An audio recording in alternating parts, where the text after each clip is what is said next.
Então, bom dia, boa tarde, boa noite aí. Meu nome é Wendel. Eu estou gravando esse vídeo aqui para responder um vídeo que foi postado no canal Abelhas Nativas com a Dailton Gonçalves.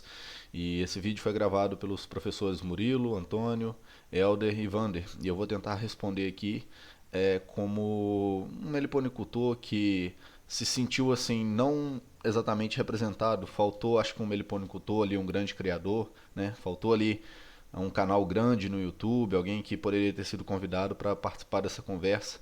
Afinal, boa parte daquilo que eles falaram ali vamos dizer, diz respeito diretamente a nós que criamos abelhas, né?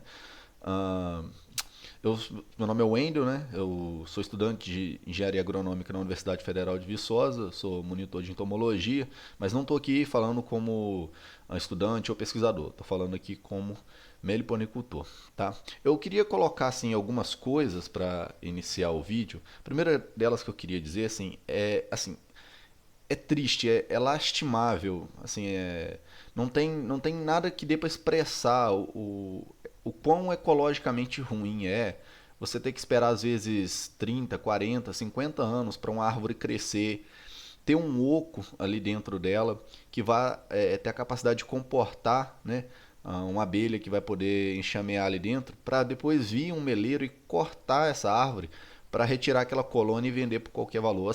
Isso não deveria ter nem fiança mesmo, sabe? Isso é algo assim, é lastimável. Então, posto isso, eu quero começar a defender, eu acho, alguns pontos de vista aqui, que na minha opinião, o debate que eles proporam ali foi, no mínimo, pobre em argumentos, assim. Tudo que eu disser aqui não é no intuito de maneira nenhuma de ofender nenhum deles. Todos eles são excelentes profissionais da área, qualificados, e sim expor as ideias. E deixa eu separar uma coisa. Tudo que eles disseram tem base científica, tem comprovação científica em certo nível. E até aí está tudo bem. Interpretar esses dados é algo tranquilo e foi o que eles fizeram. Agora, através da interpretação desses dados, as proposições, qual decisão vai ser tomada, isso que é o problema. Porque, tudo bem, eu posso pegar um artigo e mostrar que trazer uma escutelares da Bahia aqui para Minas Gerais vai gerar um impacto X ou Y ecologicamente falando. Agora, a partir daí, qual decisão eu vou tomar? Pera, é regulação, é regulamentação? Como é que eu vou fazer isso? Isso aí já é outra conversa, é outra coisa. Porque quando você está falando de regulamentação, você está falando de oferta e demanda também. Por exemplo, né, vou dar um exemplo chulo aqui, mas só para vocês entenderem. Se tem uma lei que está impedindo isso, o que a lei na prática está fazendo é restringindo a oferta. Mas se a demanda continua a mesma, existe um incentivo ainda maior para aquele cara ir lá, subir a floresta, subir o morro, cortar a árvore lá que está com a capixaba para vender a capixaba. Porque, bom, se a oferta é pequena e a demanda é muito grande, o valor daquela colônia vai ainda aumentar. Vocês estão entendendo o que eu estou querendo dizer, aonde eu estou querendo chegar? Isso aqui é só um exemplo, tá, gente? Não é o norte nem o centro da minha argumentação. Mas posto isso, dito isso, eu quero falar algumas coisas aqui. Ah, a primeira delas é em relação a apps. Vocês fizeram um vídeo de 1 hora e 26 minutos e vocês nem citaram a apis mellifera. Assim, tudo que vocês disseram sobre comércio ilegal e tráfico de abelhas está ligado à preservação, à conservação, ao cuidado com os meliponíneos, correto? Praticamente tudo que vocês falaram lá, de alguma forma, está ligado ao cuidado que a gente tem com os meliponíneos.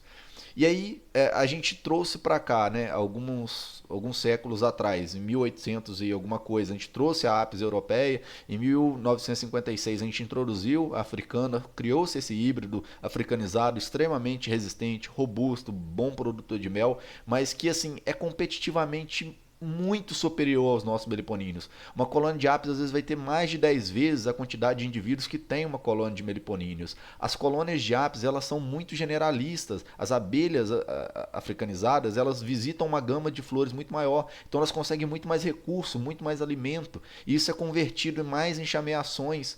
Outras coisas é que elas são agressivas, elas dominam as flores, não deixam os meliponíneos chegar, isso é descrito pela literatura científica. Elas invadem caixas, ninhos de meliponíneos, nidificam ali dentro. Eu já tive esse problema, a apis já invadiu caixa de bugia minha. Então, assim, vocês fazerem um vídeo com o intuito assim, de citar um cuidado com os meliponíneos e nem citar direito a apis é assim, eu acho que é muito vago, sabe?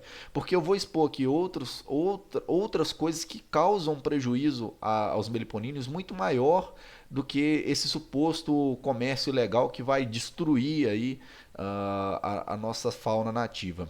Mas vamos por partes. Primeiramente, aí essa questão da apis. Então a apis ela é mais generalista, tem o maior número de indivíduos, ela é mais agressiva, ela tem essa vantagem competitiva enorme porque ela visita uma gama muito maior de flores, né?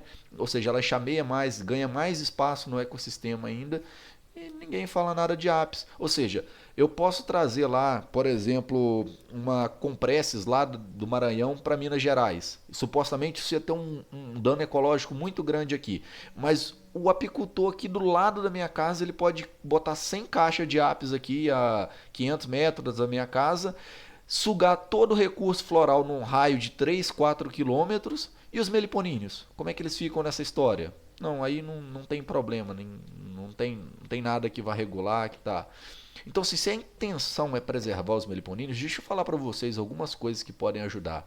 Primeiramente, os nossos meliponíneos não tem nem assim, nem 5% da mata que deveria ter para se alimentar. Ou seja, as nossas matas estão extremamente degradadas. Meliponíneos não visita pasto sujo igual o apis. Ele precisa lá das matas e tal. Você ainda vai ter assim, algum tipo de flor, igual o margaridão, que é visitado por algumas espécies. Né? As espécies nativas necessitam da mata. A gente não tem mata. Isso faz não ter as espécies nativas. Isso está gerando extinção de abelha. Outro problema, agrotóxico. Os agrotóxicos estão matando as nossas abelhas. A apis, né? Competição pela apis. O que mais? Mudanças ambientais estão matando os nossos meliponíneos. Aí, né? Você vai dizer que o comércio legal é o centro, a força motriz. Quem assiste o vídeo de vocês, sai do vídeo de vocês pensando, pô, esse tráfico de abelhas aí vai acabar com as abelhas do país. Né? Sendo que, na verdade, a gente tem problemas muito maiores e ninguém fala nada. Então, esse é um dos argumentos. Assim, eu queria rebater ponto a ponto, só que é um vídeo de 1h26, eu não queria gravar um vídeo muito longo, sabe? Eu queria que meu vídeo fosse assistível. Então eu vou citar algumas coisas que vocês falaram aqui, que assim, com todo respeito mesmo, com toda humildade, eu acho que foi muito ruim, mas muito ruim mesmo, são argumentos horríveis na minha opinião. Por exemplo, lá por volta de 50 minutos vocês falaram de mel, falaram que o mel da capixaba só é mel da capixaba se for lá na zona onde a capixaba ocorre, naquela faixazinha ali de 100 quilômetros ali no Espírito Santo. E o mel da escutelares só é de escutelares e da quadrifaciatas na região que ela ocorre. Gente, eu crio bugia, já deve ter uns 2 anos. As bugias minhas, elas produzem um mel em maio com sabor, outro mel em setembro e outro sabor, e elas produzem um mel em Guiricema com sabor. Aqui em Viçosa o mel tem outro sabor, e quando eu já visitei meliponários de outros colegas meus, experimentei, o mel tem outro sabor. O mel varia de florada para florada, região para região. A Compresses, quando ela está visitando lá o manguezal dela, a faixa do manguezal é só na beira-mar ali. Aí elas andam 2, 3 quilômetros para a costa e já vai ter uma florestazinha de restinga ali, ó, uma floresta de transição ali entre Mata Atlântica, entre manguezal, e já não é manguezal mais, é outra coisa. E aí? O mel dela só vai ser. E elas vão visitar só manguezal, elas não vão visitar o mel daquilo mais. E aí, supostamente, como se isso desvalorizasse o mel de quem está produzindo o mel, vamos dizer assim, daquele bioma mesmo. Como é que você vai desvalorizar, gente? É igual o mel de apis. Mel de apis, você não compra mel de apis do cara que está vendendo na feira. Você compra de quem sabe que não vai adulterar, de quem você conhece a procedência, sabe onde está instalado o apiário. A mesma coisa para a abelha nativa. Não existe essa desvalorização que vocês citaram por criar a abelha em outro bioma. Isso aí, vocês inventaram isso aí. Outra coisa que vocês falaram ali, nossa, uma linguagem extremamente anticapitalista. Veja só, eu não posso criar um meliponímio com intuito econômico, assim, de explorar ele mesmo, né? Supostamente tem que ser só pelo amor. Na prática, não existe esse amor, esse ambientalismo exacerbado, entendeu? Se hoje todos os meliponicultores parassem de vender abelhas, parassem com isso, ainda assim as abelhas continuariam morrendo por causa de agroquímicos, mudança climática, por causa da questão da apis. Então, gente, assim, enfim, vou continuar argumentando aqui, mas como eu disse, é uma linguagem extremamente anticapitalista no vídeo de vocês, anti-empreendedora, né? O cara não pode empreender com algo do ramo ecológico, não. Isso aí é uma coisa de outro mundo, isso aí é extremamente errado. O Brasil já teve situações vergonhosas de perder a fauna nativa ser literalmente traficada para outro país, aí acabou a fauna nativa aqui, e aí o Brasil foi lá e comprou de volta a fauna nativa que foi traficada para outro país e tentou fazer aquela população ficar viável de novo para inserir na natureza. Justamente porque não pode haver criadores legais, né? Não pode haver ali pessoas que exploram comercialmente aquela fauna nativa dentro de certas restrições, mas que tornem viável ainda. Então, assim, essa linguagem anticapitalista não vai levar a gente para lugar nenhum, tá, gente? Essa é a minha opinião. Eu espero que vocês não fiquem aí aborrecidos com esse tipo de coisa que eu tô falando. Vocês podem contra-argumentar aí. Estão mandando algumas mensagens aqui no meu telefone, se eu peço desculpa aí se o som estiver atrapalhando. Outro lá no minuto 59, o Helder vai citar sobre conforto de abelha. Helder, você é aqui de Viçosa, eu não te conheço, tá? Não tenho absolutamente nada contra você, pelo contrário, vi lá o Instagram do Lab. Como é que é? Lab Genética, alguma coisa assim. E deve ser laboratório de genética de abelhas. E achei incrível, tá? É lindo o vídeo lá. Vi um vídeo de você manejando uma capixaba lá. Mas, enfim, falar de conforto de abelha, assim, tudo bem você chegar e como um cientista falar assim, olha, ecologicamente existe o dano de você tirar uma abelha de um local e levar para um outro bioma. Isso pode gerar um dano, um estresse, um perigo ecológico, tudo bem. Agora falar de conforto de abelha, tipo assim, e ainda você cita algo tipo assim, mas você tira a abelha do outro bioma, traz pro seu bioma, coloca ali ela sob temperaturas adequadas e tal.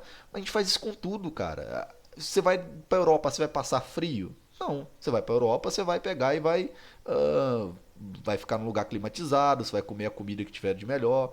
As abelhas do sul também são assim. Você acha que o produtor lá no Rio Grande do Sul, que tem um MQQ, quando chega o inverno que dá 0 grau, ele não vai colocar uma pedra lá, um climatizador para esquentar as abelhas. Vai, porque senão as abelhas não sobrevivem. E ela é daquele bioma. Mas é uma questão básica de biologia. Temperatura abaixo de zero, mesmo a abelha adaptada não tem condição de sobreviver. Então esse não é o problema. Esse não é o norte da questão. A gente não pode citar o conforto de abelha. Eu conheço vários criadores aí no Espírito Santo, tem algumas regiões aí semi-manguezal que criam tiúbas, por exemplo, e as abelhas vão muito bem, ele nem alimenta, as abelhas estão bombando. E aí você vai falar que a abelha não está tendo um conforto ali, assim, é ridículo. Ninguém mais do que o meliponicultor para viabilizar isso. Se a abelha não tem o conforto, se a abelha não tem o crescimento adequado no local, ele não consegue dividir, não conseguindo dividir não dá lucro. Então quem vai medir isso é o próprio meliponicultor. Eu conheço gente aqui que já fez esse tipo de coisa, trouxe abelhas de outro bioma para cá, tentou trazer uma boca de renda, e a boca de renda aqui está defiando, não dá não, levou ela de volta. Assim, não estou argumentando que isso deveria ter sido feito, estou dizendo que não funciona, não é como vocês estão pensando, entendeu? Não é dessa forma, não adianta você trazer uma abelha de fora do bioma que ela vai mal naquele lugar, porque não é viável economicamente tentar criar uma abelha que vai mal, entendeu? Outro argumento horrível que eu achei também. Mas o que vai acontecer com essas abelhas quando a pessoa morrer? Eu não vou nem citar isso, né? Não vou nem comentar esse argumento. Mas, enfim, eu vou dar um exemplo para vocês de uma outra ponta que eu acho que poderia ser mais viável. A gente tem um problema de tráfico de abelhas ou de venda ilegal de abelhas, que são sinônimos, né? Não sei nem porque o nome do título do vídeo é Comércio Ilegal e Tráfico de Abelhas, se são sinônimos. Mas, enfim, a gente tem esse problema aí no país. E aí, o que acontece? Isso é uma restrição da oferta, né? Vamos dizer, a gente vai botar uma lei para restringir a oferta, mas a demanda é a mesma. Vai continuar existindo vamos dizer, um incentivo para que exista pessoas ruins que vá lá e corte árvores, vá lá e tente tirar colônias da natureza, ou até mesmo continue multiplicando ali suas colônias de maneira exacerbada para vender. Não seria muito mais fácil, às vezes, um trabalho de conscientização que tirasse a demanda? Porque se não existe mais uma demanda por essas colônias, para que também não vai existir oferta, ninguém vai querer criar. Não é viável economicamente para essas pessoas, né, esses traficantes. Por que a pessoa é traficante? Porque ela não ama a abelha, porque ela quer ganhar dinheiro. Então, se não tem um valor, se não tem uma demanda para aquilo, ele não vai querer criar essas espécies. Então, um trabalho de conscientização, na minha opinião, ele é muito mais eficiente do que um trabalho legal, entendeu? Até por um exemplo que o próprio Helder citou numa parte do vídeo, que ele pegou e falou assim, olha só, a ciência ela trabalha com precaução, nós temos que precaver, né? Só que a lei é o contrário disso. A lei trabalha assim: aquilo que não é proibido é lícito, entendeu? E se a gente aplicar isso às vezes para a questão das abelhas, não vai ser bom, porque a gente sabe que se a gente cruzar lá uma ebúrnia com uma uruçu capixaba, a gente vai gerar um híbrido que não é o que a gente quer, que ele vai tirar a pureza das abelhas. Então, assim, tem um trabalho de conscientização que ele é muito mais importante do que um trabalho de legalização, assim, propriamente dita. Eu acho que a legalização ela tinha que vir, tinha que ocorrer, mas de uma forma que preservasse as características dos meliponicultores como empreendedores. Não tem problema em empreender com fauna nativa. Vocês trataram isso o tempo todo como se fosse algo muito errado, e não é. Se você quer preservar, você precisa dar incentivo econômico. Preservar é diferente de conservar. Preservar é deixar a colônia lá na natureza para ela ter uma relação de preservação. Conservar é diferente. O cara pode conservar lá a espécie dele, na caixinha dele, não tem nada de errado com isso, tá bom? Outra questão aí, né, é relacionado à preservação e a conservação, por exemplo, da uruçu capixaba. A gente sabe que tem ali, ela vive sobre uma zona que ela vai ser sempre ameaçada de extinção. Ela vai ter sempre ter ali uma relação, um cuidado. Então isso dá para ser monitorado. Mas não são todas as espécies que são assim. A gente não precisa usar a métrica de uma para todas as outras, né? Tem um trabalho que dá para ser feito, que dá para separar isso aí, tá bom? Então assim, tem outros argumentos, tem várias outras coisas que eu tinha anotado para falar aqui, mas lá pelo minuto 5 também, o Antônio ele mostra um gráfico lá que, né, supostamente tem abelhas de todos os estados espalhadas por todos os estados, diz que isso já está uma bagunça já, e que apocalipse aconteceu até agora. A meliponicultura existe há muito tempo e até agora nada aconteceu. Agora sim, eu digo, a criação racional de apis mellifera em grande escala, que é uma coisa que tem função econômica, então também tem que ser algo que tem que ser bem debatido, não pode ser de qualquer maneira. As mudanças climáticas e o uso discriminado de pesticidas são assim 10 mil vezes mais influentes sobre a sobrevivência dos nossos meliponíneos do que a maioria das coisas que vocês citaram aí sobre comércio legal de abelha. Aí você quer dizer para mim, não, mas eu não posso comercializar uma abelha assim porque ela pode levar uma doença para outro estado, ela pode levar um patógeno dela para outro estado. Ah, beleza, mas trazer porco, galinha, camelo, tatu, qualquer coisa que tragam lá de outro continente não vai causar esse tipo de coisa não. Até planta, a gente tem problema isso. Ferrugem asiática da soja foi trazido através de um inóculo inicial lá. Enfim, eu não sou fitopatologista, não vou dar pitaco em outras áreas, mas o que eu estou querendo dizer é o seguinte: a gente importa tudo que é porcaria, traz planta, traz um monte de coisa. Agora, aquilo que está dentro da mesma faixa de terra, a gente não pode criar porque existe uma restrição ali que é muito subjetiva. Gente, as abelhas migram também. Mudanças climáticas tanto antróficas quanto não, quanto as mudanças naturais por ciclos solares, por exemplo, vão fazer com que as abelhas migrem do sul para o norte e do norte para o sul, de acordo com a necessidade. Ou você acha que às vezes as abelhas não vão? Começou a esfriar demais e a gente sabe que o norte é mais quente. As abelhas vão sair um pouco do sul e vão para o norte. Ah, não, houve um outro fenômeno ali que fez com que agora o sul está mais quente, o norte está quente demais. Vai haver uma migração que é natural, que é normal. Isso não está sendo medido, isso não está sendo falado. Essa linha não pode ser tão rígida. Num dado momento do vídeo, vocês falam assim: ah, mas tem gente vendendo colônia do Uruguai, do Rio Grande do Sul para o Uruguai. Mas o Rio Grande do Sul, o Uruguai está ali. E aí, qual que é a diferenciação? É a diferenciação literalmente ali da barreira que você estabeleceu como sendo Brasil ou a diferenciação do bioma? Se for o bioma, não tem problema. Ela está dentro do mesmo bioma ali. Mas daqui a pouco está cada vez mais assim, ficando mais engessado, né? Olha só, se vocês querem conservar as abelhas de verdade, se vocês querem preservar, deixe os meliponicultores continuarem criando, continuarem fazendo o seu trabalho, tá bom?